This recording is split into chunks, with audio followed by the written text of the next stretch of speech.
Emma, if we could talk also about your work in your electorate regarding school buses and availability for families in the electorate. What have you been working on there? Yeah, there's currently a review underway through Engage Victoria, which is how the government seeks feedback from the community around school bus usage. We've got some areas where school buses are not fully filled when they're coming into town, and particularly around, I guess, areas where there's a lack of public transport, but also where there might be a special development school. I know around the Warrnambool region, kids that go to the special school aren't allowed to go on the mainstream school bus, which creates a dual system, and there's really no risk and no reason why we should segregate these groups of kids. We should be able to work together, and hopeful that as a result of the review that we'll be able to find some sort of safe pathway to make sure that we can optimise the use of school buses and create a fairer access system for everyone. Is that a government service or is it a private contractor? How is it operating in the towns in your electorate? The review's being done by the government, but generally what we see is that the school bus runs are tendered out to different companies and so operated on that contracted system.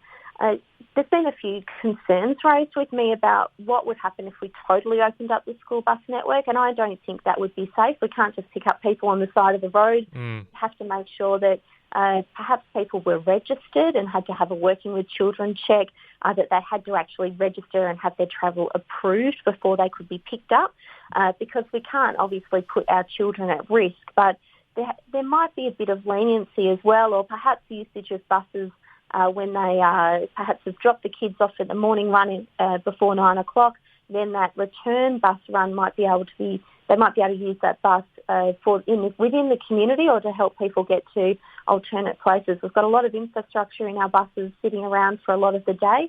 Sometimes they are hired out. Sometimes they're used by schools themselves, but we need to be able to work a little bit smarter and perhaps bring in some flexibility to make sure we can improve public transport connections in our local area, particularly for some of our older residents.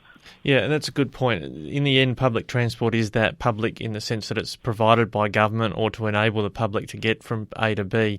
And is there a feeling that the Victorian government might not be adequately funding this service to make sure that, regardless of the volume that's on the service, that essential service is provided for students and their families?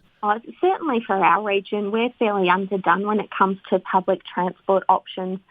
Particularly, of course, when it comes to passenger rail. We haven't got that rail connection to our side of the state, even though there are reasonable rail connections to the north and to the east of Victoria as well. So I'd obviously still love and would be fighting to bring back passenger rail to Western Victoria, but I'd also love to see better bus connections. And if this is an option where we can use an existing sort of asset network of school buses to provide a better service for certain people in the community who meet the key criteria, then I think it's an option we need to look at. There's more than one way to skin a cat with putting a totally new bus route in.